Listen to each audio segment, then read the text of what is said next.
Hello everyone, welcome to Dark Fairy Tarot. You are joining me on the end of the first day of spring in Brussels actually. Welcome to new subscribers, welcome back to those who already know me. So I'm going to jump straight into it. I'm going to talk about a oracle deck that I picked up in January. That is Journey of a Lonely Soul. It is a low scarabeo deck of 32 cards, so mass market, retailing around 12 to 13 euros in Europe right now. And this is one of their newer decks, so I think it was just released in January or something like that. I picked it up on a whim. I just saw it, I thought it looks dark, it looks gloomy, it's perfect for February basically, so I picked it up and I used it with Murder of Crows. So you know from that video, if you've watched it, that I actually used this deck pairing it with that tarot deck, and it's also on my Instagram, so if you go to my Instagram you'll see how I paired them together. Now I wanted to do a separate video on this because I loved this deck so much. I thought it needs its own video. I particularly like the guidebook in this deck as well, so more to come on that later. But I wanted to jump straight into working with this deck and the different tarot decks that I think it can work very, very well with. So first of all, these are the cards of Journey of a Lonely Soul. As I mentioned, these are the backs before I forget actually. This is a deck that is dark and it's gloomy, and we're looking at forests, we're looking at kind of, you know, city landscapes at times, we're looking at kind of like lakes and you know, this is very much for me a deck that has kind of like a town and a city feel, and then we have it out in the woods. Now this is, I think, I'm not an art expert, I think this is photo collage art. No, it's not collage, it's photo surreal art, I guess that's how you can best put it. It's kind of like, you know, it does have sometimes repeating images, to be very clear. I did see that a few times, but I was okay with it, you know. I actually just really like the theme of this deck, and how it goes kind of like into those sepia tones and then pops of red and these blues and these hues. I really, really like the colors in this deck actually. I like the fact that sometimes we had somebody who was much younger and then somebody much older. It doesn't have, of course, ethnic diversity, I have to point that out. But I was more just tapping into the mood and the themes of this deck more than anything else. I live, living in Brussels, you know, we have a lot of buildings that are old, no other way to put it. They're old, like, you know, the Abbey down the road is 13th century. And I see it very often, you know, buildings that are 10th century, 13th, 14th, 15th century, that kind of thing. And then of course back, you know, now we also have, of course, we're the home of Art Nouveau, so there's a lot of Art Nouveau landscape from the mid 19th century onwards basically. So, you know, we are really a city that has a lot of diversity in its architecture. And I really like this deck because it kind of like harked to that kind of like, you know, those differences, but of course it also goes into the forest and those wooded themes, and I particularly like that too. So yeah, I really, really enjoyed this deck because of the fact that it really just, it harks back to where I live, and I really love that. And so yeah, I picked this up and I decided to work with it, and I want to first of all talk about working with it with Murder of Crows. So that was specifically, I think, one of the best pairings that I've done. This is also a Charles Harrington deck, so that's why I was kind of like, I didn't realize it until later that they both have the author of their guidebooks is Charles Harrington. Of course, I've spoken about him in the Murder of Crows video, which I'm going to try and link if I can do that right. But yeah, Charles Harrington did this deck as well. And of course, you know, the artist is Corrado Roy, if I pronounce it correctly, who also does comic books for Low Scarabeo. The art in this deck is stunning. I've already done the whole video on Murder of Crows. I love this deck.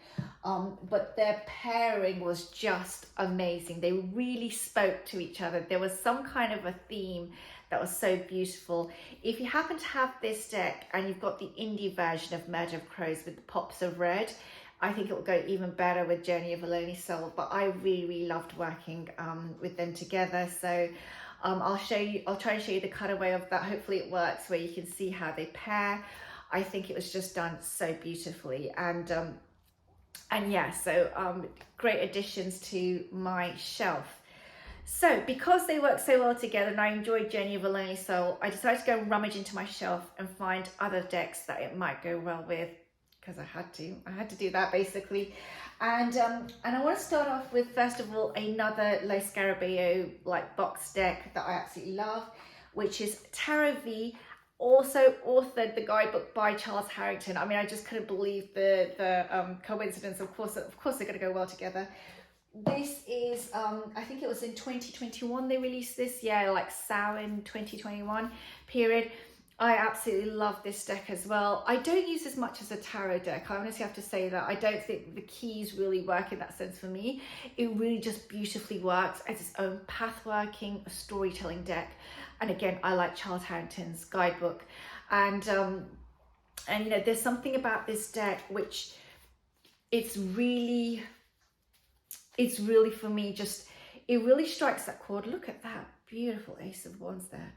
It really strikes this beautiful chord of, it's photo surrealism again, but I really love it because it's very kind of like Europe, and what other people see as old world Europe, or kind of like, you know, classical Europe. For me, that's like where I live. So it really just taps into that so well. And I love that Gothic feel.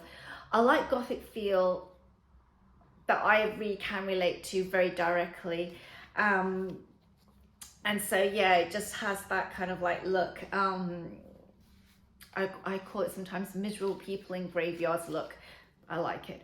So yeah, I enjoy this deck, and I've tried to do some kind of like, hopefully I can show you it, how it can really work well with Journey of a Lonely Soul. I just wanted to play a little bit and see, do they actually marry? Do they actually look good together? And I think they do. I think it's kind of like, again, more path working rather than, I think, traditional tarot, kind of like tarot keys. But I really like that, you know, that by looking through the images, I can actually start to see a story emerging, I think. And I wanted to see how they speak to each other. So I've been doing that and playing with that. And I think that, yeah, it could be something that I can try out a bit more later. And then I kept going through my shelves because I had to, and I found a few more decks that I think will go beautifully with Journey of a Lonely Soul. So the other one has to be a deck that I have, yeah, it's one of my favorite all-time decks again. It's the Dreamkeepers Tarot by Liz Houston. This is a deck that I worked with in January 2022. I'll try and link that review somewhere. This is a US Games deck. So these are all mass market decks that I'm showing here. This is a US Games deck that Liz Houston made. I believe I have the indie version now as well, but it's an indie deck that was made mass market. I absolutely love this deck. It's one of my favorites. I think that the work done for this deck was very, very, I mean, it was just phenomenal, basically. So I'm going to show here how I think that they pair really well together. There is some kind of like again, you know, a synchronicity that happens there, something to do with, I think, this photo surrealism where they really like tap into each other well. I like it when decks can tell a story. I do believe that the Dreamkeepers Tarot is a great tarot deck in its own right. It is one of my favorite tarot decks. I really, really like Liz Houston's writing, her guidebook. I think she's put a lot of work into it, and I can see it in the Dreamkeepers Tarot. It's a great deck if you're learning tarot as well. I really would recommend it because the guidebook has been done very, very well. And you know, as an alternative, if you're a little bit bored with using just the RWS and you're learning and you want something else, I would definitely recommend Dreamkeepers Tarot. It's very moody in its own sense. You can tell it's got these blues and these greys. I think it taps in quite well with Journey of a Lonely Soul in that sense. But you know, you are looking at a muted palette and color tone, and I think that they really harmonize there. So I kind of like played with that a little bit just to see how it works, and I'm glad I tried that. So to make sure I got more bang for my buck, basically, from this 12 euro Oracle deck that I bought, I decided to pair Journey of a Lonely Soul with another photo surreal, I guess that's what we're calling it, tarot deck, and that is Tarot of Mystical Moments by Catherine Wellstein. Now this is again another US Games mass market deck. It's retailing, I think, around 25 years right now. I bought this, and then I worked with this in February 2022. So I kind of like did Dreamkeepers and then Tarot of Mystical Moments right next to each other. Some people have asked, you know, should I buy both? I think that they're actually quite different decks, the Dreamkeepers Tarot and Tarot of Mystical Moments. I actually believe that they're different. I believe that they have different, in terms of the only thing that's similar is they both have the art theme is similar, the same. But then they're kind of like very different in how they've been done and constructed. And you can really see here that I think it works again so well with this Oracle deck that I bought. I will try and link again, if I can, the review of Tarot of Mystical Moments, because that was again another deck that I worked with, you know, last year for a whole month. I love the pops of colors. This is a very easy tarot deck to use, by the way. Again, if you're a beginner, these are great decks, I think anyway. Very easy to use, very straightforward. Of course, different imagery from the RWS, which is why I think that they're great alternatives if you want something that's just different, you know, from the old classical themes. Yeah, I just really like this kind of like this imagery of like looking through the lens and seeing different things. So yes, and then finally the last deck that I'm going to show you that I think it pairs well with is again another Catherine Wellstein deck, and that is Oracle of Mystical Moments. This is another US Games mass market deck. Because I happen to have both of them, I thought let's try it with this one, and again it just paired so beautifully well. So hopefully I can show you the cutaways where they're like coming together as well. This has got to be, you know, a beautiful Oracle deck.